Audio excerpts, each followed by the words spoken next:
And we're standing by now for the Prime Minister's address. 30 minutes before the winter session of Parliament kicks off, the Prime Minister is expected to speak to the nation and really map out what his government's agenda is in the winter session of Parliament. You see him there flanked by MOS PM Jitendra Singh, the Union Parliamentary Affairs Minister Prahlad Joshi also with him. Let's cut across live.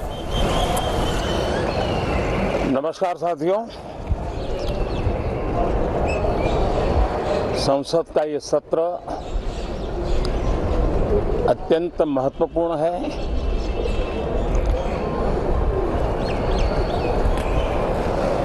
देश आजादी के अमृत महोत्सव मना रहा है।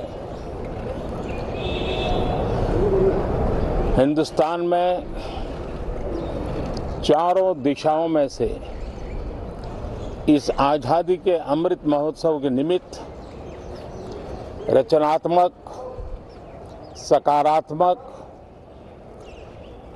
जनहित के लिए, राष्ट्रहित के लिए सामान्य नागरिक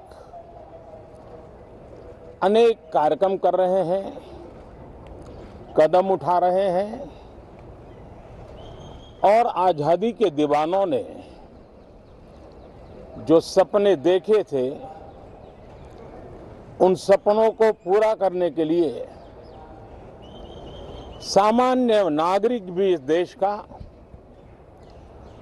अपना कोई न कोई दायित्व निभाने का प्रयास कर रहा है।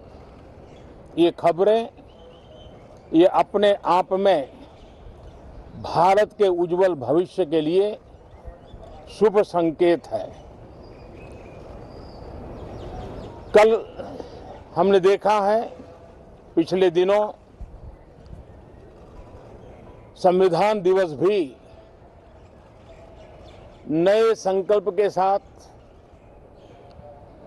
संविधान के स्पिरिट को चरितार्थ करने के लिए हर किसी के दायित्व के संबंध में पूरे देश ने एक संकल्प किया है।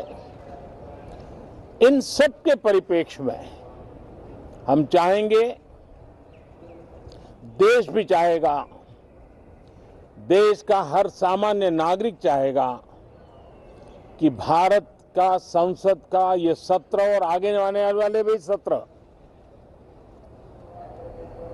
आजादी के दीवानों की जो भावनाएं थी, जो स्पिरिट था, आजादी के अमृत महोत्सव का जो स्पिरिट है, उस स्पिरिट के अनुकूल संसद भी देश हित में चर्चाएं करे, देश की प्रगति के लिए रास्ते खोजे, देश की प्रगति के लिए नए उपाय खोजे और इसके लिए ये सत्र बहुत ही विचारों की समृद्धि वाला, दूरगामी प्रभाव पैदा करने वाले सकारात्मक निर्णयों वाला बने। मैं आशा करता हूं कि भविष्य में संसद को कैसा चलाया, कितना अच्छा कंट्रीब्यूशन किया, उस तराजू पे तोला जाए, न कि किसने कितना जोर लगा करके संसद के सत्र को रोक दिया। ये मानदंड नहीं हो सकता है। मानदंड ये होगा कि संसद में कितने घंटे काम हुआ, कितना सकारात्मक काम हुआ।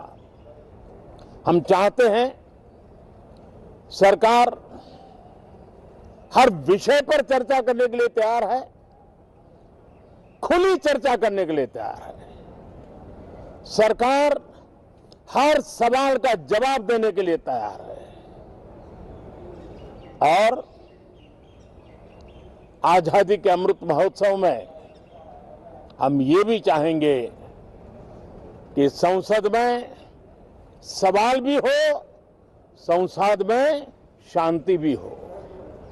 हम चाहते हैं संसद में सरकार के खिलाफ, सरकार की नीतियों के खिलाफ जितनी आवाज प्रखर होनी चाहिए हो, लेकिन संसद की गरिमा, स्पीकर की गरिमा, चेयर की गरिमा, इन सब के विषय में हम वो आचरण करें जो आने वाले दिनों में देश की युवा पीढ़ी को काम आए। पिछले सत्र के बाद कोरोना की विकट परिस्थिति में भी देश ने 100 करोड़ से अधिक डोजेज कोरोना वैक्सीन और अब हम 150 करोड़ की तरफ तेजी से आगे बढ़ रहे हैं। नए वेरिएंट की खबरें भी हमें और सतर्क करती हैं और सजग करती हैं। मैं संसद के सभी साथियों को भी सतर्क रहने के लिए प्रार्थना करता हूं।